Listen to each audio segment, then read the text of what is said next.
Olá, seja muito bem-vindo à nossa imersão Lucro e Liberdade. Em primeiro lugar, eu quero lhe parabenizar, porque você decidiu se capacitar, se desenvolver enquanto gestor, enquanto empreendedor. É muito comum que a gente busque desenvolvimento, busque conhecimento nas áreas de atuação da nossa empresa. É muito comum que a gente busque capacitação para a nossa equipe de funcionários, para a nossa equipe de gerentes, para a nossa equipe de líderes. Entretanto, alguns empresários, não todos, mas poucos empresários, se dedicam a desenvolver a si mesmo enquanto empreendedor. Esse é um comportamento diferenciado. E um comportamento diferenciado gera resultados diferenciados também. Então, parabéns. Em primeiro lugar, antes de tudo, parabéns por você dedicar este tempo para a sua imersão, lucro e liberdade. Que esse período seja um período em que você possa se concentrar, se dedicar de fato, não apenas assistir, mas se dedicar de fato a pensar do que a gente está conversando e que transformações eu posso realizar na minha empresa a partir disso que eu estou vendo nessa imersão. Normalmente, a gente vê que os empreendedores se dedicam muito às habilidades técnicas. Eles buscam conhecimento na sua área específica. Um grande dentista, um grande profissional, um mecânico, alguém da área de beleza, alguém da área de saúde, alguém da área de estética, alguém da área de vendas, se dedica àquela habilidade técnica. Entretanto, muitas vezes deixamos de lado a habilidade gerencial. O que eu preciso para transformar esta minha profissão em um negócio lucrativo de fato? E aí a gente vê, às vezes, um grande profissional cuja empresa é pequenininha, não sai do canto, é amadora, é pequena, é aquele pensamento diminuto, é a lojinha, é a clínicazinha, é a minha escolinha. Por quê? Porque eu sou muito bom na atividade técnica, eu sou muito bom na minha profissão. Entretanto, para transformar a sua habilidade técnica em uma empresa segura e lucrativa, é preciso desenvolver habilidades gerenciais. E é para isso que nós estamos aqui. Eu quero começar perguntando a você o que é inadmissível para você. O que hoje, na sua empresa, você considera inadmissível? Você considera algo que não é correto, não se faz, eu não vou admitir que isso aconteça. Pensa comigo, aquilo que você refletia, que você pensava e dizia, ó, todo mundo fala sobre isso, mas eu não aceito isso na minha empresa. Eu ouço essa frase de outros amigos empresários, mas eu não aceito isso na minha empresa. Agora, enquanto você está refletindo sobre isso, eu quero propor a você um passo a mais nessa evolução, nesse pensamento. Vamos evoluir um pouco nesse pensamento? Eu comecei perguntando a você o que é inadmissível hoje para você. E agora eu quero saber de você o que era inadmissível e hoje você aceita como normal. O que há 10 anos atrás, quando você abriu sua empresa, há 5 anos atrás, quando você abriu sua empresa, era inadmissível. Você não ia entrar nessa, você não concordava com isso. E hoje, depois de estar cansado, depois de estar de saco cheio, depois de tentar muito, para você isso hoje é normal. É assim que se joga. É assim que é as coisas. O que era inadmissível? O que lá atrás você não aceitava de jeito nenhum? Mas hoje você olhou para os lados e disse, eu acho que é assim mesmo. Vou lhe dar alguns exemplos. Talvez você diga a mim que empreendedor não para. Essa é uma frase comum que lá atrás a gente achava que não fazia sentido e hoje, talvez depois de você estar muito cansado, você diz, não, empreendedor não para não. É assim mesmo a vida de empreendedor. É correria. É apagar fogueira. Minha vida está uma correria. Talvez você antigamente falava isso, e todo mundo que você encontra dizer como é que tá. Tô naquele corre-corre. Tô na luta. Talvez você hoje acha normal que a empresa vende. Não, minha empresa tem vendido muito. Ela está crescendo, mas eu não consigo ver o lucro. Mas isso é normal. Isso é normal. Todo mundo é assim, está crescendo, crescendo, crescendo, mas não consegue tirar lucro ainda porque está muito cedo. Você não admitia isso, você imaginava, minha empresa vai ser lucrativa. Mas hoje você considera isso normal. Uma outra frase que você não concordava, talvez, mas que hoje você viu que é assim mesmo.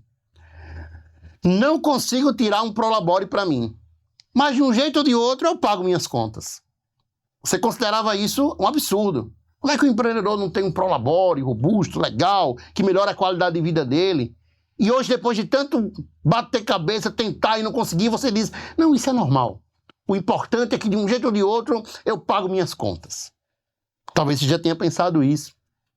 Talvez você pense, fluxo de caixa, sabe como é, né? A gente vive de improviso. Eu descubro um santo para cobrir outro. Quantos amigos empresários já ouviu falar isso? Rapaz, aqui é assim, é o improviso. Eu pago uma conta para poder descobrir outra, e eu pego um dinheiro aqui, eu coloco no outro. Eu nem sei o que é esse negócio de fluxo de caixa. Hoje para você está normal. Hoje isso é seu dia a dia. Hoje você acha que é exatamente assim que tem que ser a vida do empreendedor. Ou então vamos para outra perspectiva. Você diz assim, ó, eu sei que meu produto vale mais, mas eu tenho medo de aumentar e perder mercado. Quando você começou, você dizia, não, eu vou me valorizar.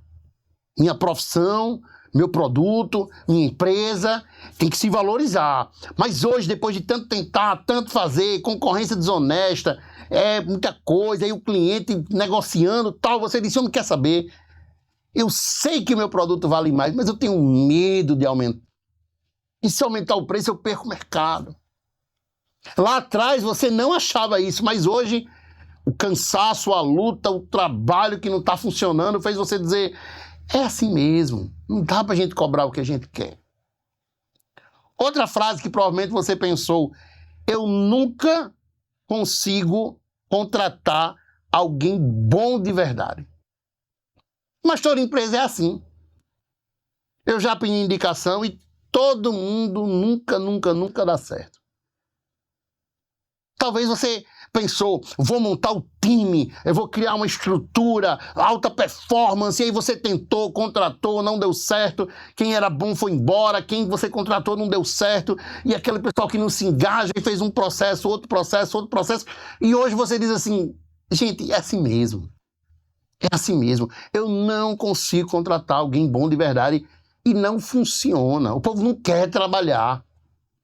Talvez o seu cansaço tenha lhe trazido a achar que isso é uma verdade absoluta.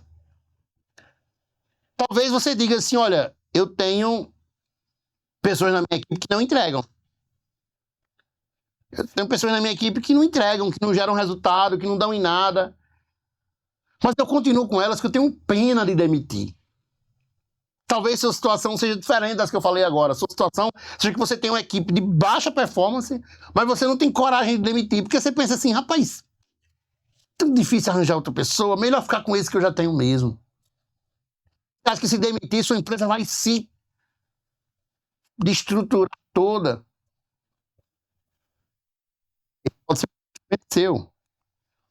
Ou talvez você diga assim, olha, ninguém na minha equipe sabe o que deve fazer.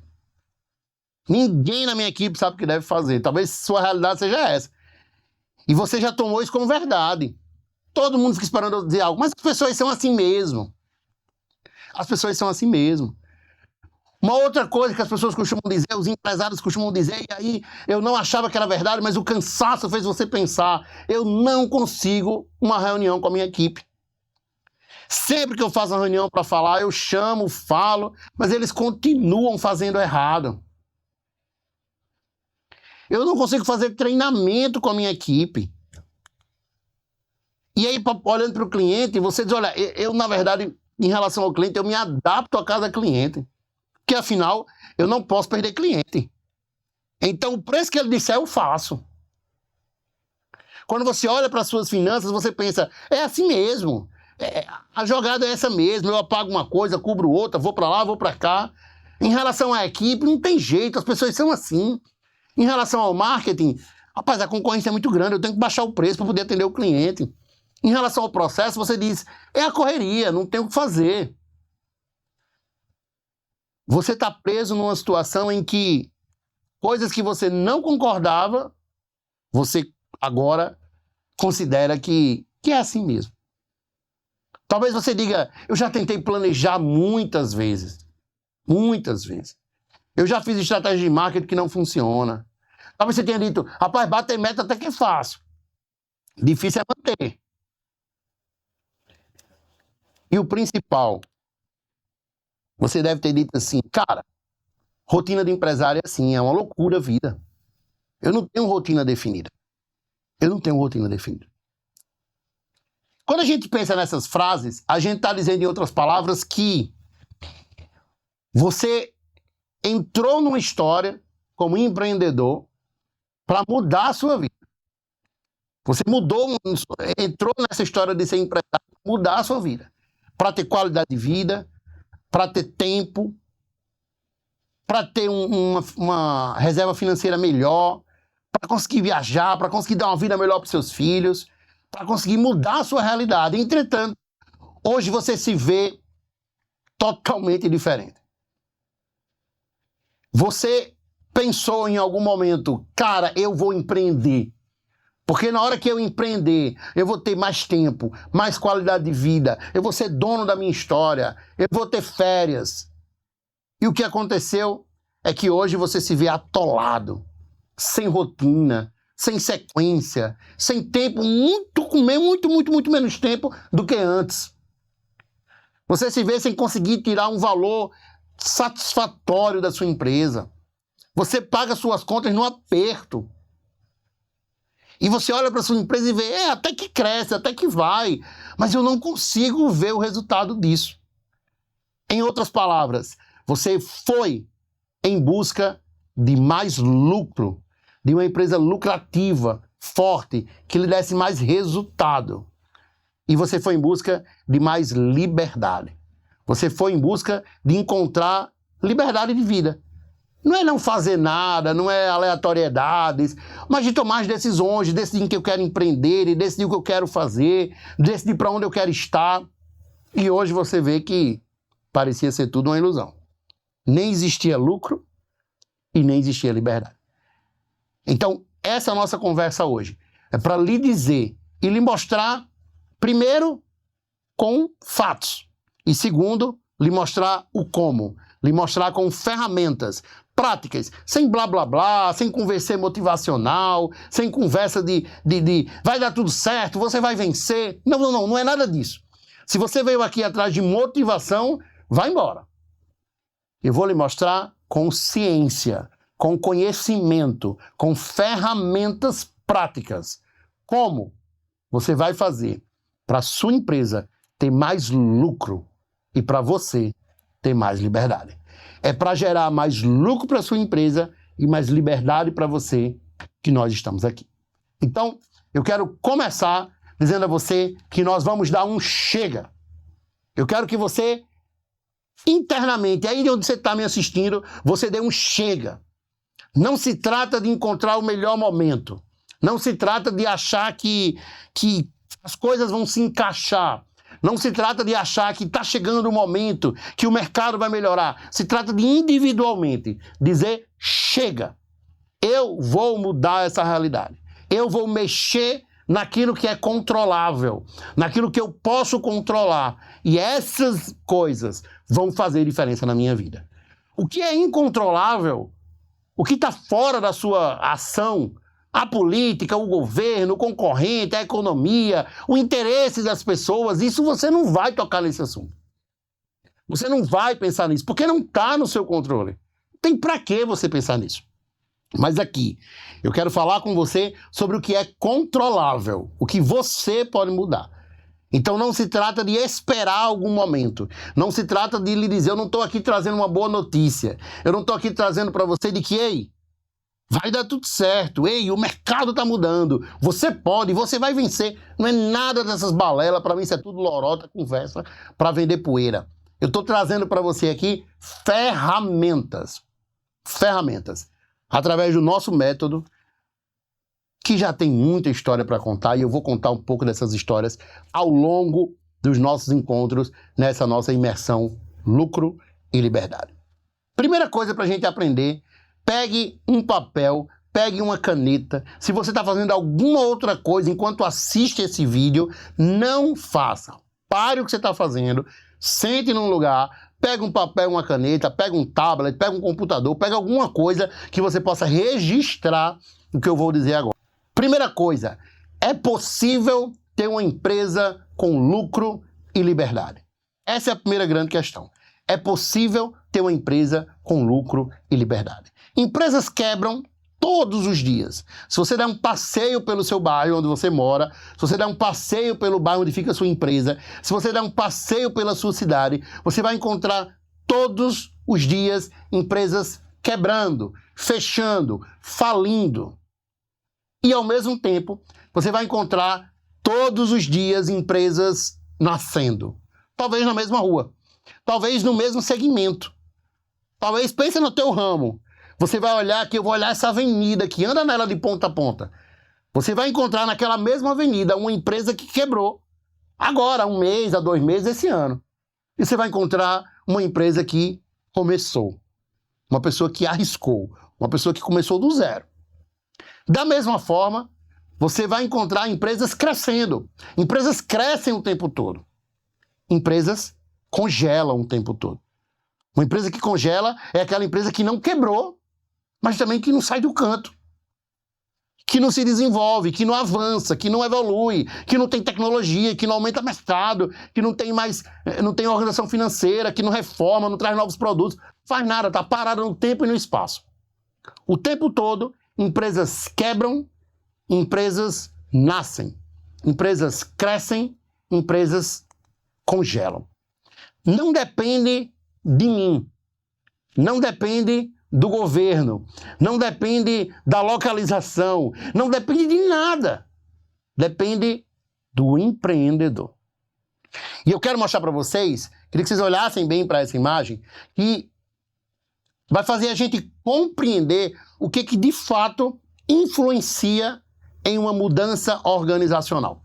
O que de fato faz diferença na hora de gerenciar uma mudança, uma empresa crescer. Por que umas crescem e outras congelam, param no tempo? Por que umas quebram e outras resolvem ampliar, nascer, abrir filiais? Por causa disso que eu vou lhe mostrar agora. Quando a gente pensa nos níveis de mudança de uma empresa, existem 3 níveis de mudança. O primeiro nível, se você pensar na figura de um iceberg que está em pleno oceano, quando você está longe, muito, muito longe, você consegue de longe ver a ponta do iceberg. A ponta do iceberg. Qualquer pessoa que esteja ao redor consegue ver a ponta do iceberg. É o que a gente vai chamar aqui de superfície. É uma mudança organizacional da superfície. Eu vou já conectar com a sua empresa. Ouve bem esse meu exemplo, que eu vou conectar já com a sua empresa. Depois disso, depois que você olha para aquela mudança na ponta do iceberg, você pode, se você tiver equipamentos necessários, mergulhar. Não muito perto do iceberg, você morreria de frio. Mas você pode mergulhar e ver as coisas mais rasas ali daquele oceano. Entretanto, só alguém com equipamento muito especializado conseguiria mergulhar profundamente. Fazer o que nós chamamos de mergulho profundo. Pensa comigo, o quanto eu preciso adentrar no oceano para enxergar o mergulho profundo. Eu preciso mergulhar, de fato. Eu preciso estar equipado, com conhecimento, com ferramentas. No mergulho raso, ferramentas mais simples. E na superfície, nada. É só olhar de fora. Quando a gente pensa na mudança organizacional, ela acontece exatamente da mesma forma. Existe um nível de mudança, que é o que nós vamos chamar de mercado. É um nível de mudança que qualquer pessoa pode opinar. Se eu perguntar a você um ramo específico e uma região, se eu disser, olha, na tua cidade cabe abrir uma pizzaria, na tua cidade cabe abrir um pet shop, na tua cidade cabe abrir uma loja de eletrônicos, na tua cidade cabe abrir um serviço de estética, você vai dizer sem nem fazer parte da sua área, você vai dizer, rapaz, acho que sim, acho que não, nessa rua dá certo, naquela não dá, esse mercado está em baixa, esse mercado está em alta. Todo mundo tem opinião a dar em relação ao nível do mercado, que é o nível da superfície. Portanto, se as mudanças organizacionais da sua empresa partirem da ideia de mudar mercado, o que significa mudar mercado? Mudar o seu cliente, arranjar um produto novo, mudar a localização, achar que essa cidade não está boa, vou abrir em outra. Coisas que estão externas, que estão fora do seu controle, eu preciso lhe dizer que qualquer mudança vai ter prazo de validade. Se você achar que os problemas da sua empresa estão dentro dessas questões de mercado, tem prazo de validade. Você vai sair de um bairro, vai para o outro, porque esse bairro está fraco, esse que é o bairro bom. E daqui a pouco ali também não vai estar bom. Você vai dizer que a economia, a política, e daqui a pouco troca a política, troca o governador, troca o presidente, e você, caramba, mas minha empresa continua com problemas. Talvez você diga que não, é porque aqui tem um concorrente, e aí aquele concorrente por algum motivo fecha, e sua empresa continua com problemas. Porque o nível da superfície, o nível do mercado, ele não modifica nada na sua empresa. São decisões importantes, estratégicas, mas que elas não fazem tanta diferença como a gente pensa. Agora, existe um segundo nível, que é o nível do modelo de negócio. O nível do modelo de negócio é quando você começa a pensar naquele mergulho raso. Eu já entrei na empresa. Eu já entendi que eu preciso entrar, que a culpa não é do mercado. Eu já entendi que a culpa não é do mercado, a culpa é da minha empresa. Eu preciso mudar coisas internamente. E aí você começa a mexer. De fato, você repensa sua proposta de valor, você repensa seu portfólio, você treina sua equipe, você mexe numa coisa, mexe na outra, mexe no layout da loja, pensa em novas estratégias, contrata a liderança e a mudança começa a acontecer, mas ela ainda terá um prazo de validade curto. Porque as pessoas passarão, os funcionários passarão, os clientes passarão e aquelas mudanças irão junto com eles. Entretanto, existe uma outra mudança, um outro nível de mudança, que é o mergulho profundo. É quando você adentra de tal forma na mudança que você entende que a mudança vai acontecer primeiro em você. É um nível de mudança pessoal. É quando você diz, eu, empreendedor, eu, empresário, eu, gestor, eu, dono do negócio, eu preciso mudar minha forma de pensar. Se eu sou desestruturado, se eu sou desorganizado, eu que preciso me organizar antes de querer treinar a minha equipe. Se eu não consigo fazer planejamentos, eu não vou cobrar isso da minha equipe, eu não consigo cobrar isso da equipe. É preciso pensar na mentalidade que você tem enquanto empreendedor. Talvez isso que eu estou dizendo tire metade da audiência dessa sala. Talvez isso que eu estou dizendo expulse um monte de gente. Um monte de gente diga, eita, eu vou embora que aqui ele vai querer mexer comigo. Mas você que vai ficar aqui, você vai, de fato, começar uma transformação na sua empresa. Muito mais pela sua decisão de ficar, pela sua decisão de dizer, eu preciso mudar mesmo, do que por qualquer outra coisa. É esse entendimento que você precisa ter. Eu não estou dizendo que mudar produto, mudar portfólio, mudar localização, que essas coisas são ruins, que essas coisas são ineficientes. Mas o que eu estou dizendo é, se você, empreendedor, estiver disposto a realizar uma mudança sua, na sua mentalidade de gestão, todo o resto que vai acontecer vai funcionar. Da mesma forma, se você não estiver disposto a essa mudança, você pode investir milhões, você pode contratar 10, 15 consultorias, você pode fazer vários cursos, você pode treinar a sua equipe inteira. Mas enquanto não houver uma mudança em você, a gente vai ter um sério problema. Essa mudança, ela precisa partir da sua decisão. Uma vez que você decidiu mudar, agora chegou a hora da gente apresentar as ferramentas que vão fazer essa mudança acontecer. Se você acha que não, eu não preciso mudar nada, eu estou perfeito, eu sou um excelente gestor, aquelas frases que você falou da correria, das finanças, é verdade, eu penso essas coisas, mas é assim mesmo, minha equipe que mude. Então eu lhe convido educadamente a sair dessa aula, não precisa ficar aqui não. Mas se você quer mudar, entende que a mudança inicia em você e depois se desdobra para a empresa, Então a gente vai começar agora a lhe apresentar as primeiras ferramentas que vão fazer essa mudança acontecer. Nós vamos começar trabalhando um conceito chamado ciclo de crescimento exponencial nos negócios. A gente precisa entender com clareza que o seu negócio ele precisa de uma sequência para crescer. De um lado, existem empresários que correm demais, fazem coisa demais, crescem demais, mas crescem completamente desorganizados. E aí, quando eles chegam lá na frente, depois de muito crescimento, eles quebram. E a gente fica olhando sem entender o motivo. Normalmente, você olha para alguém e diz, rapaz, fulano está crescendo, crescendo, crescendo. De uma hora para outra, deu tudo errado, quebrou tudo. Como assim? O fato é que ele cresceu de maneira desorganizada. Ele não estruturou esse crescimento. Esse é um tipo de empresário que está nesse extremo aqui do fazer, do executar, do ir para frente. Ele arregaça as mangas, ele faz.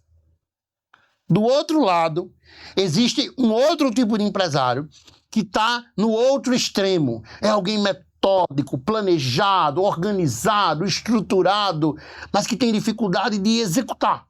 Para ele, ou está tudo organizado, tudo estruturado, tudo perfeito, ou não dá para começar. Não dá para lançar o novo produto, não dá para abrir aquela filial, não dá para pegar esse empréstimo, não dá para fazer esse investimento, não dá para contratar essa pessoa. De um lado, a gente tem aquele que tudo dá certo. Tudo vai dar certo, vamos para frente, vamos comprar, vamos investir, vamos crescer. E zero de estruturação. Do outro, a gente tem aquele empresário que estrutura muito, planeja muito, mas os passos são lentos, quase que não anda. E existe uma sequência que você precisa construir na sua empresa para este crescimento. O que a gente chama de ciclo do crescimento exponencial nos negócios. É como a gente vai fazer para que a minha empresa cresça de forma exponencial, ao ponto desse crescimento ser grande o suficiente para trazer o resultado que eu preciso e estruturado o suficiente para que ele não tenha prazo de validade. Para a gente entender isso, a gente vai olhar como funciona essa sequência de ações. A primeira ação que você vai fazer são as ações relacionadas ao marketing da sua empresa. Quando a gente fala de marketing, você entende claramente que a gente está falando de relacionamento com o cliente, comunicação, venda, time comercial e por aí vai. A primeira grande ação de qualquer projeto empreendedor, seja aquela empresa do zero, do teu amigo que vai pedir conselho a você, ou seja a tua empresa que já é grande, mas quer uma ampliação, a primeira grande questão é pensar na estrutura de marketing dessa empresa. E eu vou já detalhar para você com muita profundidade sobre o marketing. Depois que você estruturou a parte de marketing da sua empresa, você vai pensar na gestão financeira desse projeto. Inclusive, em relação a esse processo de mudança que está fazendo agora. A primeira grande questão é o que minha empresa precisa mudar no marketing. O que eu preciso fazer para me conectar melhor, para ter mais comunicação, para estar mais próximo ao cliente, para trazer mais dinheiro para o caixa. Todo mentorado que chega aqui, nossa primeira questão é qual é a meta da gente para a gente poder trazer resultado para essa empresa. A gente vai organizar esse processo, mas primeiro vamos fazer o caixa acontecer. Segundo, você vai para a área financeira da empresa. Nada mais deve ser executado antes que você estruture a questão financeira da sua empresa. Primeiro ponto, você vai estruturar o marketing dela. Vai estruturar para que o dinheiro entre. Entretanto, se você correr muito nisso aqui, sem estruturar a parte financeira, provavelmente você terá um problema muito grande lá na frente. Eu vou já apresentar para você alguns desses problemas. Então não corra o risco. Sabe aquele carro que você tá, o carro tá ruim, os pneus estão meio ruim, o motor tá ruim, mas eu tô com pressa e eu vou pegar essa viagem, vou pegar essa estrada e vou andar, lá na frente o carro para. É exatamente a sua empresa que focou muito no marketing, mas esqueceu das finanças, né? Então você tem uma empresa crescendo, mas indicador financeiro nenhum.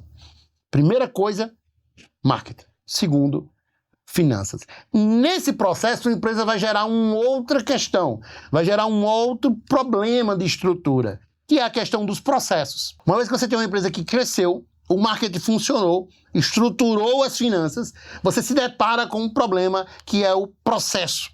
Toda empresa que cresce, ela se depara com um problema de processo, de desorganização, de desestruturação. Então, o seu olhar vai voltar para a organização, a estruturação, a padronização desses processos. E depois disso, depois que você estruturou financeiramente sua empresa, com base naquele dinheiro, naquele caixa que você fez, e conseguiu estruturar os processos, você vai pensar na questão de pessoas, de equipe, de time, para depois disso, você olhar para a estratégia da empresa. Qualquer outra sequência que você fizer, você vai ter problemas. Aquele empreendedor que não vou pensar na estratégia, no longo prazo, mas o curto prazo não está funcionando, você tem um problema. Aquele empresário que está muito focado no time, em fazer o time acontecer, e contrata, mas não funciona, porque os processos não estão funcionando. A sequência não é pessoas e depois processos. A sequência é processos e depois pessoas. Senão não funciona. Pô, mas eu contratei o pessoal e ninguém rodou, ninguém fez, ninguém aconteceu. Estou toda hora trocando porque ninguém consegue fazer. Porque não tem processo. Não adianta estruturar finanças se você não estruturou marketing. Então, a sequência que precisa ser seguida é essa. Marketing, finanças, processos, pessoas. E por fim, isso estruturado, você vai subir para um nível estratégico para pensar na sua empresa no longo prazo. Só aqui, nessa pequena explicação, você já tem várias viradas de chave para você fazer. Você começar a pensar como é a sequência de gestão do seu negócio. Até na sua própria rotina. Pô, eu preciso parar, vou fazer uma reunião com a minha equipe, mas antes eu quero fazer um expediente administrativo meu mesmo, para pensar na empresa. O que eu devo pensar? Primeiro, marketing. Segundo, finanças. Terceiro, processos. Depois, pessoas. Depois, estratégia. E aí eu quero apresentar para você, para cada uma dessas áreas, marketing, finanças, processos e pessoas, algumas viradas de chave. Eu quero que você saia daqui hoje com isso pronto para fazer na sua empresa. Não vou arrodear, eu vou direto ao ponto em cada uma das áreas. Vamos começar falando então de marketing. Primeira virada de chave é em relação a marketing. Primeira coisa que você precisa entender, o que é uma gestão de marketing? Gestão de marketing não é vender, simplesmente. Se a gestão de marketing da sua empresa está focada em só vender, fazer a venda acontecer, sem um planejamento anterior, é muito provável que você esteja patinando. Você consegue vender, de uma hora para outra, para de novo. Aí você se desespera, procura time comercial, vai para uma coisa, vai para outra, refaz suas redes sociais, faz uma nova campanha. Por quê? Porque você está fazendo tudo aleatoriamente. Falta uma sequência, falta um planejamento, uma gestão de marketing. E a virada de chave na gestão de marketing não é tão longe como parece, ou tão difícil como parece. São 3 passos simples que você deve fazer de maneira cíclica, repetidamente. Primeira coisa, estudar profundamente o cliente. Essa deveria ser uma ação cíclica. Essa deveria ser uma coisa periódica, que você faz com periodicidade, uma vez por mês, uma vez por semana, uma vez a cada 6 meses, uma vez por ano, depende da sua empresa, do tamanho, da estrutura, do tempo. Mas não adianta você pensar que aquela pesquisa de mercado que eu fiz em 2022, há 2 anos, há 3 anos, há 4 anos, não vale de mais nada, cara. Eu arrisco dizer que os hábitos de consumo do seu cliente do ano passado já são completamente diferentes dos hábitos de consumo do seu cliente este ano. E qual foi a última vez que você estudou o seu cliente? Que você procurou compreender as suas vontades, os seus desejos, procurou compreender que novos produtos ou serviços ele está procurando, procurou compreender o que ele está assistindo, o que ele está vendo, onde é que ele está indo. Qual foi a última vez que você parou para estudar esse cliente? Às vezes, nós, enquanto empresários, nos colocamos numa situação muito de que a gente faz a empresa para si mesmo. A gente fez uma pesquisa ano passado e mostrou que nosso cliente procura isso. E aí, você começa a perder clientes, você começa a ver cliente indo embora, e você não sabe por quê. E eu estou aqui para lhe dar a resposta. É porque o seu concorrente conhece mais o seu cliente do que você mesmo. O seu concorrente está investindo em pesquisa. O seu concorrente, quando eu falo pesquisa, não é uma coisa complexa, cara, difícil. Ele está ouvindo o seu cliente, ele coloca uma pesquisa de satisfação. Ao final de cada serviço, de cada compra, ele faz uma pesquisa de satisfação. Ele analisa suas redes sociais, ele olha quem é o seu cliente e ele vai mexendo, modificando, melhorando o seu produto, o seu serviço, a partir desse estudo. Mas você não, você está parado no tempo. E aí o seu cliente está indo embora por isso. Portanto, a primeira virada de chave é, na gestão de marketing, eu preciso começar a minha história estudando profundamente o cliente de forma periódica. Uma vez estudado esse cliente, você vai direcionar a comunicação para ele. Seu cliente mudou, a comunicação muda também. E a comunicação em todos os aspectos, a comunicação do mais complexo, como uma peça publicitária numa TV, ao mais simples, como o seu vendedor conta, passando aqui por tráfego, por rede social, por mídia offline, por mídia externa, tudo que você usa para se comunicar com o seu cliente, está em que década? Ah, mas eu uso as mídias digitais? Sim. Mas como é essa sua comunicação nas mídias digitais? É nova? É moderna? Aliás, nem se trata de novo ou moderno simplesmente, se trata de estar conectado com esse cliente. Você só vai entender qual é a comunicação ideal se você primeiro estudar profundamente o cliente. Portanto, a primeira virada de chave foi estude profundamente o cliente. Segundo, direcione a comunicação para ele. Não é para você a comunicação, não é para sua equipe de venda, é para o seu cliente. Para o seu cliente. Terceiro, desenvolva ações intencionais. Chega de achar que o boca a boca é o melhor caminho, que eu só vivo de indicação, que... Gente, intencionalidade na sua ação. É bom boca a boca, realmente, é interessante. Ah, minha carteira de clientes são todas de recomendação. Massa! Mas se essas recomendações acabarem? O quanto que eu tenho intencionalidade até para estimular a recomendação? Ah, meus clientes são fiéis, eles gostam muito do serviço. Beleza. Eles acham o seu serviço de altíssima qualidade. Mas se o seu concorrente conseguir alcançar essa sua entrega, eles vão mudar? Talvez. Você está muito no acaso. E sabe o que vai acontecer? Uma hora, quem está ao seu redor vai ser estratégico, intencional na comunicação. E você vai continuar confiando na aleatoriedade, que lhe trouxe até aqui, é verdade. Você tem sua empresa hoje funcionando, dá certo, porque bem relacionado, conseguiu fazer muita coisa, o serviço é de qualidade, gerou muita fidelização. Mas para sair daqui para um próximo nível, é preciso estudar o cliente, direcionar a comunicação e criar a partir daí ações intencionais. Ações intencionais. Essas ações passam também por uma série de indicadores. O seu processo de venda, ele precisa ser construído não no achismo, não no tácito, não eu percebi, minha intuição, eu tive um insight, mas ele precisa ser construído a partir de um conjunto de indicadores.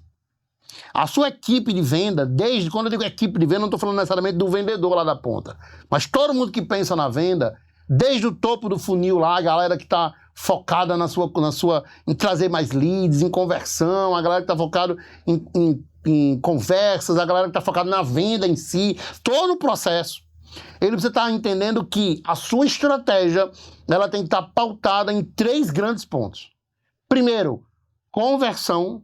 Segundo, incremento. E terceiro, recorrência. É preciso criar uma estratégia de conversão através daquilo que eu falei no início. Como é que eu converto mais? Empurrando para o meu cliente, fazendo ele comprar, pegando o vendedor daquele chato? Não. Você converte mais através de pesquisas de mercado, que você possa monitorar continuamente o seu cliente. Você vai construir um entendimento tão claro do seu cliente, tão assertivo, que ele vai pedir para comprar de você. Agora, é preciso conhecer. A primeira grande questão é conversão. A segunda é incremento. Eu costumo dizer, algumas pessoas têm até raiva de mim quando eu digo isso, mas se alguém entrar em uma loja disposto a comprar um produto e ele levar só aquele produto, a equipe de venda ali, ela foi incompetente. Ela não conhecia o cliente ao ponto de lhe oferecer algo diferente. Ela não conhecia o cliente ao ponto de criar estratégias que fomentassem um aumento desse ticket do cliente. Então, é preciso pensar em ações intencionais de conversão, é preciso pensar em ações intencionais de incremento de venda.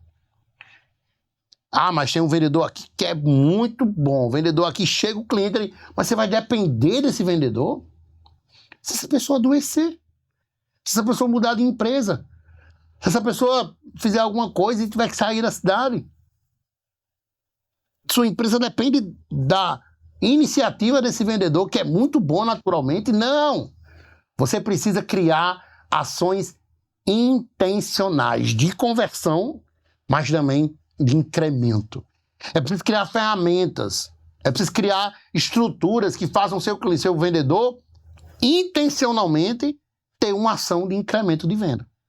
E terceiro, recorrência. É preciso pensar em ações estratégicas que gerem fidelização desse cliente. Não ações aleatórias. Não achar que, porque o meu cliente gosta tanto do meu atendimento que ele está sempre aqui. Mas a sua empresa tem estrategicamente ações pensadas para gerar essa fidelização. E a partir dessas três grandes questões, conversão, incremento e recorrência, é seu papel enquanto gestor monitorar isso por meio de indicadores.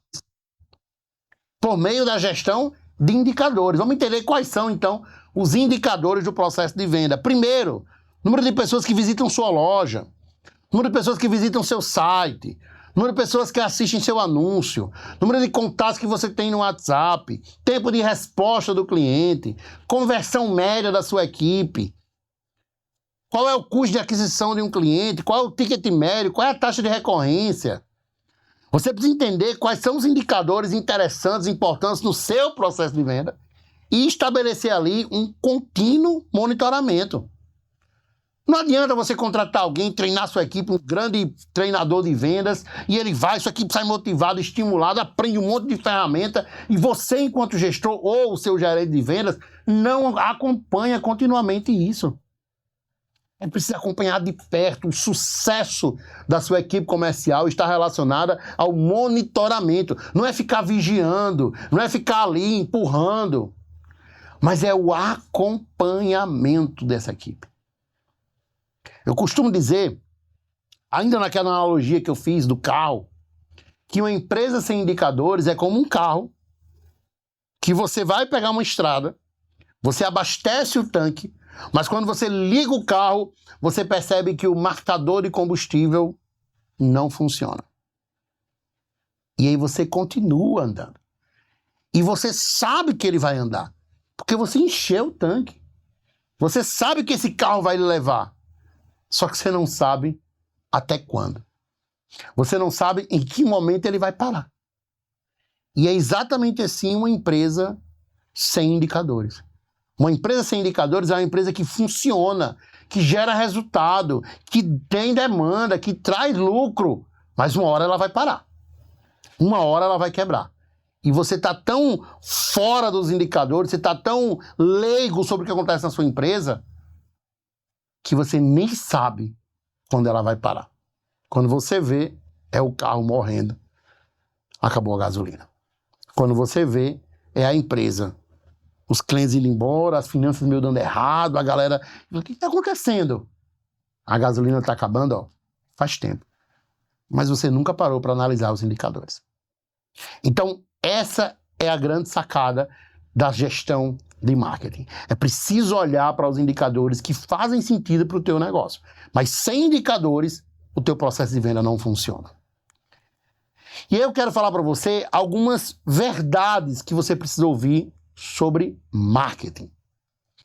Primeira coisa que você precisa entender é que preço baixo é um contradiferencial para uma empresa que pretende crescer no mercado, independente do estágio em que ela se encontra.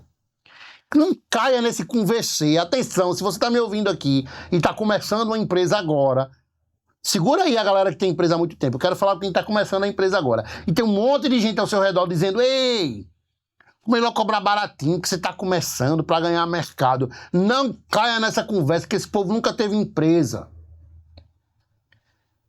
Você precisa calcular o seu preço e cobrar o que ele vale. Tem que estar cobrando baratinho, não. Cobra o que ele vale.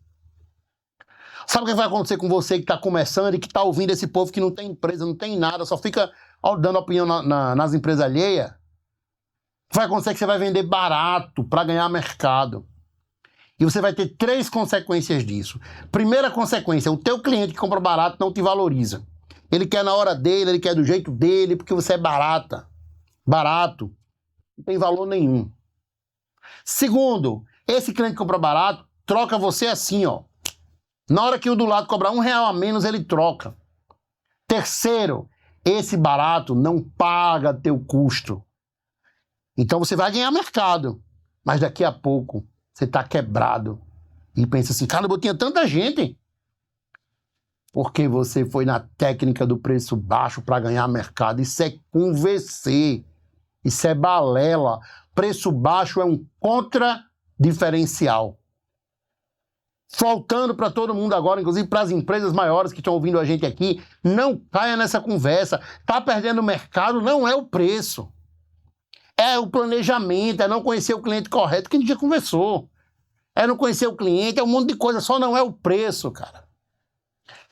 Preço baixo é um contra-diferencial. Quando a gente olha algo que é muito barato, que é muito fácil acesso, a gente tende a desvalorizar aquilo. Agora, é claro, se a sua empresa tem uma estrutura que atende um determinado público, você tem que se adequar ao preço daquele público. Você não pode também querer ser alguém que está cobrando lá em cima e não entregar o que você está cobrando. Mas, cara, não inventa de entrar na competição de preço. Eu lhes digo outra verdade. Clientes não estão interessados nem em produto, nem em método, nem em serviço. Clientes estão interessados em resultado. Cliente está interessado em resultado daquilo que estão comprando. Então, na hora que você pensa assim: poxa, mas peraí, eu preciso mostrar a técnica, eu preciso mostrar Cara, mostra o resultado do teu produto. Na tua comunicação, mostra o que gera de resultado o teu produto. Sai mais essa comunicação técnica do insumo, do que é feito. Quando a gente trabalha numa área, a gente tem muita dificuldade. É normal de dizer a coisa mais fácil para o cliente. A gente gosta do termo mais técnico, mais difícil, mas isso expulsa o cliente. O cliente quer ouvir o resultado. E se eu comprar, qual é o resultado que isso gera? Como é que isso funciona? Na tua comunicação, tira tudo que houver de técnico, de produto, de método, de serviço e foca em resultado. Vamos agora falar sobre a virada de chave da área financeira. O que eu preciso fazer enquanto gestor para pensar financeiramente, pensar na gestão financeira do meu negócio. Primeira coisa, são 3 passos, assim como foi em marketing. Primeira coisa, você precisa analisar os indicadores do passado. Primeiro grande ponto é analisar quais são os indicadores que eu tenho no passado. O que eu tenho de resultado há 1 ano atrás, há 2 anos atrás, há 3 anos atrás. Segundo, você vai tomar decisões baseadas nesses indicadores, projeção futura. E terceiro, você vai criar alavancas de crescimento. Veja bem, essa sequência parece um pouco mais complexo que a área financeira. Geralmente a gente tende a entender um pouco mais, então eu vou explicar com mais clareza para você. Primeira coisa, normalmente quando a gente pensa em tomar decisão, a gente toma ela muito pelo dia, muito pelo momento, muito pela intuição. E a gestão financeira, a virada de chave, a mudança de mentalidade na gestão financeira, ela começa pela análise dos indicadores do passado. Não existe tomar uma decisão financeira sem olhar o que aconteceu no passado. Sem olhar que investimentos deram certo, sem olhar que meses foram mais interessantes, sem olhar que ações geraram resultado, sem olhar o resultado de cada ação. Tomar uma decisão financeira olhando somente para o futuro é não aprender com o que sua empresa já tem de resultado. Talvez você diga assim, Alexandre, mas eu nunca registrei nada, é uma bagunça aqui na empresa. Até tem um sistema, tem um funcionário ali que ele não gosta do sistema, ele faz no Excel, tem um ali que faz à mão as coisas, mas está tudo registrado. Mas não é fidedigno, não dá para confiar nesses indicadores. Então, meu amigo, a primeira coisa a fazer é começar a registrar. O primeiro passo para você virar sua chave financeira é olhar para os indicadores. Se não tem registro, registrar. A partir de agora, de hoje. O que acontece na tua empresa? Agora entenda que registrar com assertividade. Não adianta ter um sistema que metade da empresa usa, metade não usa. Não adianta ter uma rotina de notação, de registro, se alguém faz e outro não faz. Não adianta ter um acompanhamento do fluxo de caixa se você, gestor, cobra das pessoas, mas você não faz. É preciso ter uma rotina de registro de indicadores. Se não tem, comece a registrar. E se tem, o seu primeiro passo para pensar na sua gestão financeira é analisar esses indicadores. Uma vez que você olhou os indicadores, você começa a tomar decisões para o futuro e cria as alavancas financeiras. O que é uma alavanca financeira? Uma alavanca de crescimento. Alavancas financeiras ou alavancas de crescimento é quando você, olhando uma possibilidade de investimento, você calcula ali o retorno sobre aquilo, o ROI, retorno sobre investimento. Você calcula o retorno daquele investimento e você percebe que o custo daquele capital é inferior ao retorno daquele investimento. Você tem um determinado investimento que você precisa de 10 mil reais para fazer aquele investimento. Números rasos aqui para a gente conseguir entender. Você precisa de 10 mil reais para aplicar aquele investimento. E você percebe que fazendo aquele investimento, você vai ter um retorno de R$ 1.500 por mês. Entretanto, o custo desse capital, o custo para pegar aquele capital é o dobro. Você vai pegar por 10, vai pagar 20. Então você vai fazer esse cálculo simples, cara.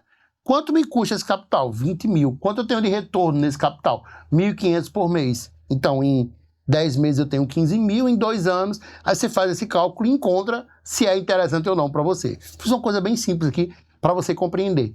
Mas a ideia é essa, se eu comprar essa máquina, eu vou ter que pagar aqui 3 mil por mês de parcela.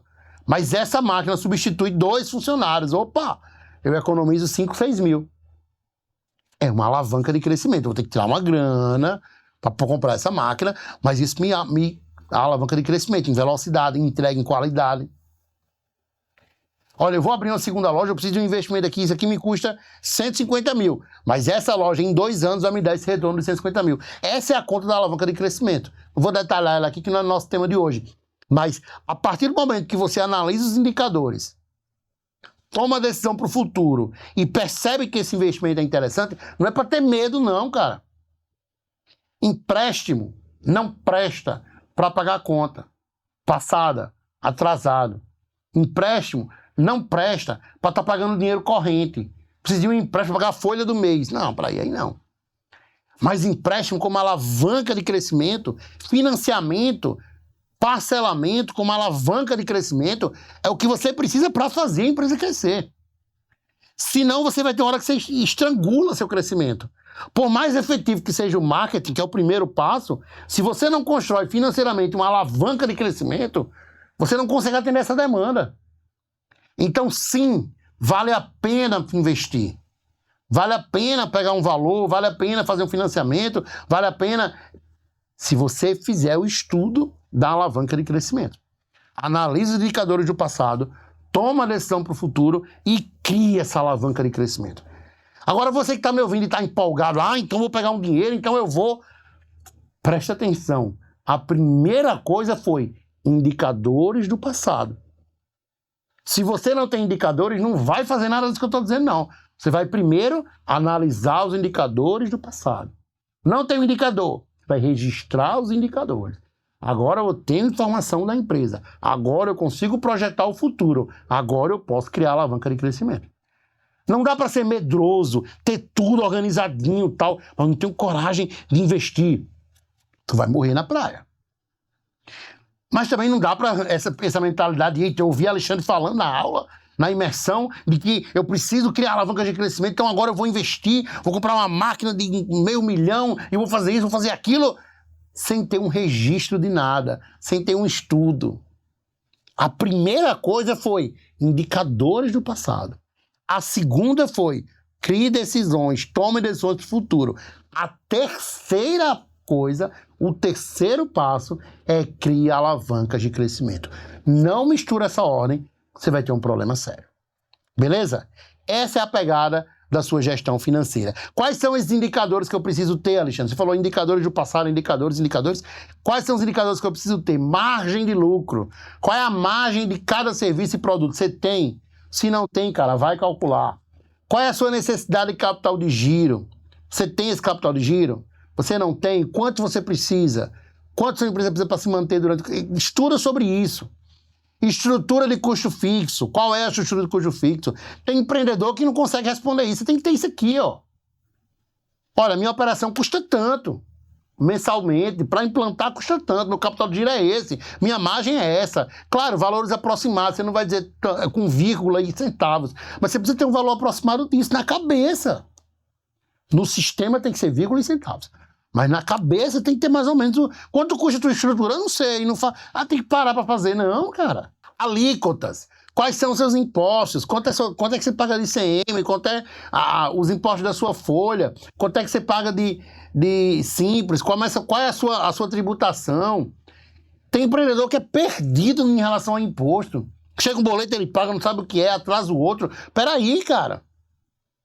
Não dá para tomar decisão de crescimento, não dá para criar alavanca de crescimento, não dá para pensar numa empresa que vai ter lucro e liberdade se você não tem noção dos seus custos, da sua estrutura, e aí alíquotas de impostos também, taxas bancárias. Eu já tive situação de cliente que eles tiveram reduções incríveis de custos só analisando taxas bancárias, taxas operacionais, cartão, boleto. O ROI de aquisições específicas, o retorno sobre o investimento. Eu comprei essa máquina, eu comprei aquilo. E aí, quanto é que isso vai gerar de retorno? O custo da mão de obra. É preciso olhar esses indicadores. E aí eu quero lhe dizer algumas verdades sobre a área financeira. Do mesmo jeito que eu falei verdades lá sobre a área de marketing, eu quero falar para você agora verdades sobre a área financeira da sua empresa. Primeira coisa, o crescimento da sua empresa se dará através do foco no lucro e não na receita. Cara, isso parece óbvio. Falando é óbvio, apurado não é lucro, receita não é lucro, faturamento não é lucro. Mas você continua olhando para a receita. Você tem um produto que não vende, mas de vez em quando vende, você está olhando para a receita. Você abre uma operação que é cara, que é pesada, que é difícil, mas vende um pouquinho, está olhando para a receita. O crescimento da sua empresa só vai acontecer na hora que você tirar o olho da receita e passar a focar no lucro. Não interessa o quanto sua empresa vende, interessa o quanto sua empresa lucra. Alexandre, quer dizer que não é para vender? Claro que é para vender. A primeira coisa que a gente conversou aqui foi sobre marketing. E eu falei sobre processo de venda, eu falei sobre time de venda. Mas o foco da sua gestão financeira, o foco do seu olhar de crescimento tem que estar no lucro. Ou a operação se torna mais lucrativa ou não adianta crescer. Lucro é receita versus custo. Ou aumenta a receita diminuindo o custo, ou não vai acontecer nada. Pelo contrário, aí tem aquela questão do preço, né? Pelo contrário, você vende muito e você tem mais prejuízo, é só o que a gente encontra toda hora. Empresas que aumentam o seu faturamento, mas não conseguem crescer, por quê? Porque a margem está apertada. Portanto, vira essa chave, o foco do crescimento da sua empresa tem que se dar através do lucro. O seu olhar é para a margem, é para o giro, não é para quanto vende, mas é para quanto essa venda gera de lucro. Tem que vender, tem que aumentar a venda, tem que se impulsionar, sim, mas sem comprometer suas margens de lucro. Tem gente que fica feliz porque vendeu muito, comprometendo a margem de lucro. Não serve de nada. Pelo contrário, é prejuízo. Talvez não seja prejuízo aquela venda específica, mas quando você vê o peso daquela operação, você vê o quanto que isso gerou de prejuízo para sua empresa. Não interessa o quanto você vende, se o seu olhar não está focado no lucro. Está focado apenas na receita. Segunda coisa, os principais indicadores do seu portfólio devem ser margem e giro. Não tem para que estar olhando outra coisa. Você tem que estar olhando para margem e giro. É isso que vai definir o seu portfólio. O que vai definir se aquele produto, se aquele serviço é interessante é a margem, quer dizer, o quanto ele deixa de lucratividade por produto, por serviço, e o giro, o quanto que eu consigo ter de demanda disso, o quanto que gira. O dinheiro entra, gira, vem de novo, entra, gira, vem de novo. Terceiro, menos opções de produto no seu portfólio pode e vai gerar maior lucratividade do que um portfólio lotado. Empresa que está lotada de produto está tendo prejuízo. Você precisa pesquisar sobre curva ABC. A gente tem um vídeo no nosso canal do YouTube explicando passo a passo disso aí. Esquece esse lance de vender de tudo. Portfólio lotado. Enquanto isso, seu dinheiro está parado, seu capital de giro está comprometido, você tem um estoque cheio de coisas, você vende de tudo, você tem de tudo, mas você não vende nada lucrativo de verdade. Porque aquilo que o cliente está procurando tem pouquinho, porque seu dinheiro está comprometido com outra coisa. Seu dinheiro está parado no estoque de um produto que não vende. Enquanto que o seu cliente chega, bate na porta, pede um produto e não tem. Por quê? Porque você, em vez de olhar para o lucro, olhou para o faturamento, olhou para o seu ego. Você quer um estoque lotado, cara, esquece isso. Menos opções de produto no portfólio gera maior lucratividade do que um portfólio lotado. Alexandre, como é que eu defino isso? Procura no nosso canal, tem um vídeo lá sobre curva ABC. Categoriza teus produtos em 3 grandes grupos: produto curva A, produto curva B, produto curva C. E esquece os produtos curva C, foca nos produtos curva A. Lembre sempre disso. Isso é uma das principais armadilhas, tropeços dos empreendedores, nessa coisa de olhar para o lucro, olhar para o faturamento. Eu loto, é um negócio absurdo. A minha galeria, as minhas prateleiras, o meu estoque de produtos que não saem. E você fica com esse dinheiro parado, sem giro para trazer os produtos que o cliente quer, sem giro para melhorar a estrutura, sem giro para captar mais cliente. Você não consegue girar para colocar produtos que o cliente quer, porque seu portfólio de produtos está tão cheio que metade do seu estoque é de algo que ele não vende. Vamos agora para a terceira virada de chave. A gente vai falar sobre processos. E aí, eu quero lhe trazer uma reflexão. Eu quero lhe trazer uma coisa para você pensar na sua empresa. Quando a gente fala de processo, a gente está falando muito sobre uma estrutura de...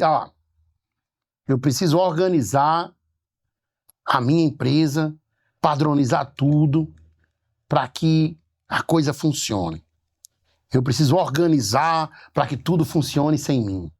Eu preciso estruturar tal. Só que às vezes o gestor ele fica pensando, sim, mas o que eu devo fazer? Em quais processos eu devo atuar? E é essa virada de chave que eu quero trazer para você agora. Em quais processos o gestor deve atuar? Mas primeiro, eu quero mostrar a você, da mesma forma que eu fiz com marketing, da mesma forma que eu fiz com finanças, eu quero mostrar para você quais são os 3 passos da sua virada de chave em relação à gestão de processo.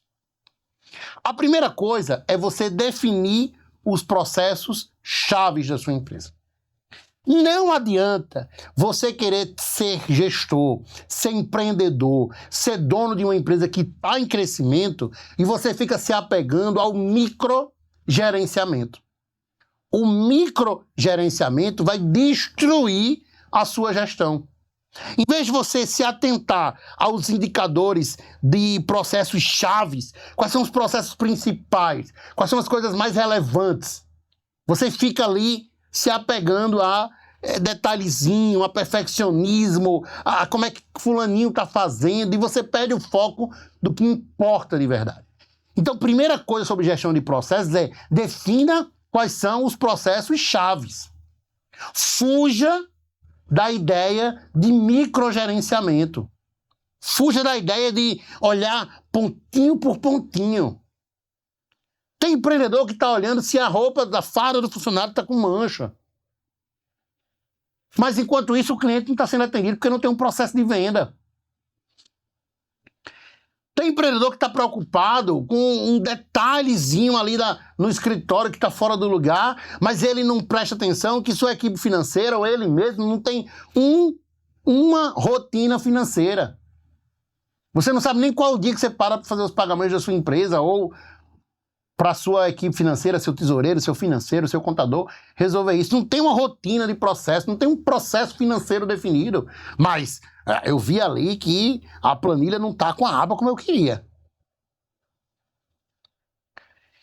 Tem empreendedor que está preocupado com um detalhezinho ali do funcionário, mas não sabe qual é o processo de recrutamento. Então veja que existem processos chaves na sua empresa. Existe o processo de conexão com o cliente, como é venda, é marketing digital, é processo de conversão. Qual é o processo-chave aqui para eu trazer cliente para dentro da minha empresa? Depois, qual é o processo-chave na área financeira? Depois, qual é o processo-chave na área de liderança, de gestão de pessoas, de reuniões, de estabelecimento de metas? Define os processos-chave e se preocupa com eles, cara. O microgerenciamento vai destruir a sua gestão de processo. Segunda coisa, desenvolva manuais internos. A empresa não vai crescer enquanto você precisar para cada colaborador passar o processo. Ainda que você seja a pessoa a passar. Ou ainda que você tenha uma equipe que faça isso. A empresa não vai se desenvolver, não vai crescer, enquanto o treinamento de alguém depender do seu humor. Depender de você lembrar de falar disso, daquilo. Enquanto esses treinamentos não dependerem de algo estabelecido, de um manual, de uma estrutura definida. Você vai estar sempre dependendo de alguém. Portanto, uma vez definidos os processos chaves, você vai criar manuais sobre esses processos. Invista tempo com sua equipe de gestão, desenvolvendo manuais. Se preciso for, contrate uma consultoria para isso. Se preciso for, demande muito tempo para isso. Mas desenvolva manuais internos. Esse é um projeto que tem fim. Portanto, não é algo que vai ter um custo para sempre, mas invista nisso. Depois atualize com o tempo, daqui a 1 ano, 2 anos, mas desenvolva os primeiros manuais internos da sua empresa. E terceiro, parece óbvio, mas que muita gente não faz. Dissemine isso na sua equipe. O que eu mais vejo é um monte de manual na gaveta, um monte de manual guardado na nuvem, mas que ninguém nunca leu. Então defina quais são os processos que interessam para a sua gestão. Esqueça o microgerenciamento. Crie manuais. Não dependa do humor das pessoas. Crie manuais com os processos. E depois, dissemine isso dentro da sua equipe. E agora a gente vai para a quarta virada de chave. Nós vamos falar sobre gestão de pessoas. Falamos sobre marketing, depois sobre finanças, depois sobre processos. E agora chegou a hora da gente falar sobre gestão de pessoas.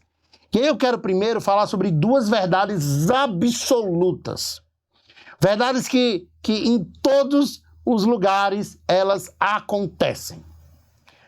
Primeira coisa, não existe grandes resultados coletivos. Não existe como você colher grandes resultados coletivos sem recompensas individuais.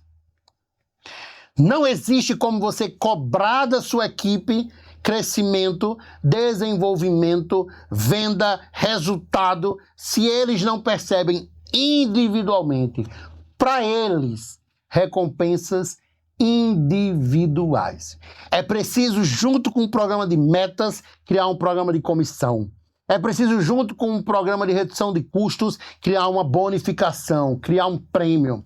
É preciso, junto com todo o programa, criar algo que gere recompensas individuais. É claro que a gente quer um time engajado, a gente quer um time que busque resultado, a gente quer um time que esteja ali envolvido na nossa empresa, torcendo junto. Mas o quanto que eles têm ganhado com esse crescimento? A gente tem que sair, virar a chave daquela mentalidade ultrapassada de que o emprego é um favor. Empreendedor, ouça o que eu estou lhe dizendo, a gente tem que virar a chave desse negócio de que o nosso funcionário tem que agradecer porque eu dei uma oportunidade. Que conversa, cara! Ele está ali para trabalhar, assim como você. Ele quer resultado, mas ele quer também ganhar individualmente. E aí tem empreendedor que motiva a equipe, que engaja, que quando alcança a meta, faz uma reunião com um salgadinho e dá um chocolate para cada um com um cartãozinho, dizendo que parabéns, você é importante para essa empresa. Não, cara, não. Se você quer ver resultado coletivo, se você quer ver a sua empresa gerar resultado, pense em recompensas individuais. Ou você acopla no seu programa de meta um programa de comissão, ou esqueça. Ou você coloca na sua empresa, naquele seu projeto de reestruturação para reduzir custo, uma bonificação, uma premiação, ou esqueça. Por quê, Alexandre? Porque as pessoas são mercenárias? Não. Mas as pessoas já ganham seus salários, é verdade. Mas é preciso criar elementos motivacionais. O salário é importantíssimo, claro, todo mundo está lá por causa disso. Mas é preciso criar elementos motivacionais. É preciso criar estratégias que as pessoas corram atrás do resultado. É preciso impulsionar. É preciso motivar. E sem recompensas individuais, você não alcançará resultados coletivos. A segunda verdade é que nós temos a equipe que aceitamos ter. Eu falei lá no início, logo no início da nossa conversa, que nós iríamos falar sobre coisas controláveis, sobre fatores que eu tenho controle. Eu vou deixar de lado todo fator que eu não tiver controle. Eu só vou falar sobre fatores que eu tenho controle. E um fator que nós temos muito controle é sobre a nossa equipe, cara. Você tem a equipe que aceita, que tolera. Se sua equipe é fraca, é porque você tolera. Se sua equipe não gera resultado, é porque você aceita. Se o funcionário chega atrasado, é porque você aceita. Alexandre, como assim? Eu não tenho domínio. Você falou que era só quem tem controle. Eu não tenho domínio sobre o outro. Tem. E eu vou lhe mostrar por quê. Você tolera quando você ouve a pessoa falar mal da empresa e não diz nada. Você tolera quando você vê que ele chega atrasado e não há nenhum tipo de punição, nem de desconto, nem de nada. Você tolera quando o vendedor é super aquém, você tem uma equipe de 15 vendedores, 13 vendem, 2 são um fracasso, e você deixa eles lá. Você tolera quando você tem alguém no seu administrativo super competente, super engajado e uma pessoa desestimulada e eles são recompensados da mesma forma. É você que tolera. Quando você faz esse tipo de comportamento, você está dizendo para a sua equipe, ei, estou nivelando por baixo. Você que é super comprometido, pare, porque você não gera nenhum ganho com isso. E principalmente, você tolera quando você não tira essa pessoa do seu time. Pare de perder o medo de demitir. Demitir é chato, doloroso. Demitir é triste, demitir dá uma sensação de fracasso. Mas você não pode perder, não pode ter o medo de demitir.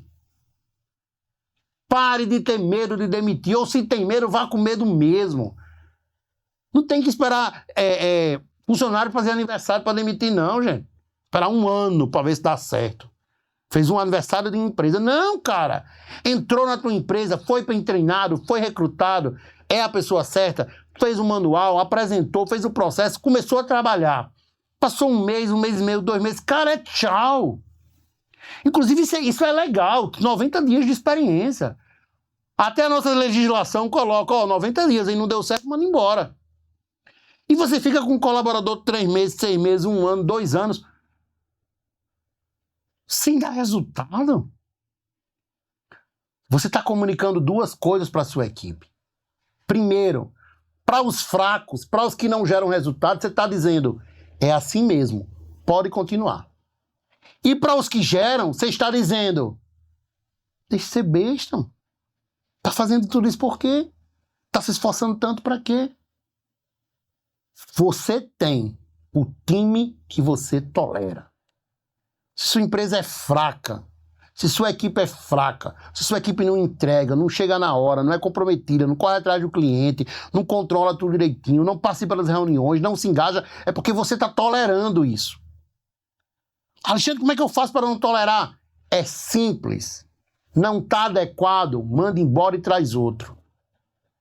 Tem um monte de gente competente no mercado, esperando essa oportunidade que você não coloca no mercado porque está com alguém que não é comprometido. O nível e a velocidade de crescimento de uma empresa está muito mais relacionado à visão de futuro do seu dono do que a estrutura atual da organização. O nível e a velocidade que a sua empresa vai crescer está relacionado não à estrutura atual, não que você tem hoje, mas à sua visão de futuro. Portanto, o que significa? Significa dizer que não é o tamanho da sua empresa, não é as finanças da sua empresa, não é a estrutura atual que define a velocidade de crescimento, mas é a sua visão de futuro. Logo, não trata-se de chegar a uma situação ideal que possibilita o crescimento. Não trata-se de quando eu chegar aqui, eu vou crescer. Trata-se de criar uma ruptura radical, intencional e normalmente dolorosa, movida por uma decisão de crescimento. Não trata-se de esperar, não trata-se de achar que vai chegar o momento, trata-se de decidir fazer uma ruptura. Trata-se de olhar para o seu marketing e dizer, isso aqui está uma bagunça, eu decido romper e fazer de uma forma diferente. Trata-se de olhar para suas finanças e dizer, caramba, eu não sei nada, não tem indicador nenhum. Eu decido mexer nisso. Eu decido parar para monitorar. Trata-se de olhar para os seus processos e ver que cada pessoa faz de um jeito diferente, não tem rotina nenhuma na sua empresa e decidir mudar. Trata-se de olhar para o seu time e decidir que só vai ficar com você quem é realmente que gera resultado. É uma decisão de crescimento. Agora, é uma decisão radical, não é incremental, não é uma decisão aos poucos, é radical. O resultado será aos poucos, mas a decisão é imediata. É uma decisão intencional, você tem a decisão, você tem a intenção. E normalmente é uma decisão dolorosa, porque você vai ter que mudar muita coisa na sua forma de pensar e na sua forma de agir. Na hora que a mentalidade mudar, cara. Lembra do iceberg? Na hora que a mentalidade mudar, você vai começar a mexer no seu modelo de negócio. Vai começar a mexer em questões de mercado. E você vai ver lucro e liberdade. Quando você decidir, lembra daquelas 4 empresas? Existe a empresa que morre e a que nasce. Existe a empresa que cresce e a que congela. Na hora que você decidir que a sua empresa vai ser a que cresce, você decidir romper com essa forma amadora, com essa forma piegas, com essa forma atrasada, com essa forma ultrapassada de gestão e passar a gerenciar de maneira estratégica, você vai perceber que a sua vida vai mudar. Por um fator muito simples. Não por uma motivação, não porque não estou aqui para isso, não. Mas porque você vai perceber que usando as ferramentas certas, que pensando em gestão de forma profissional, você vai gerar mais lucro para a sua empresa e mais liberdade para você. Obrigado por esse tempo que você ficou aqui, 1h30, e parabéns porque ficou até aqui. Porque muito mais do que me ouvir, você está aí, virando as chaves que vão gerar resultado para a sua empresa. Até a próxima.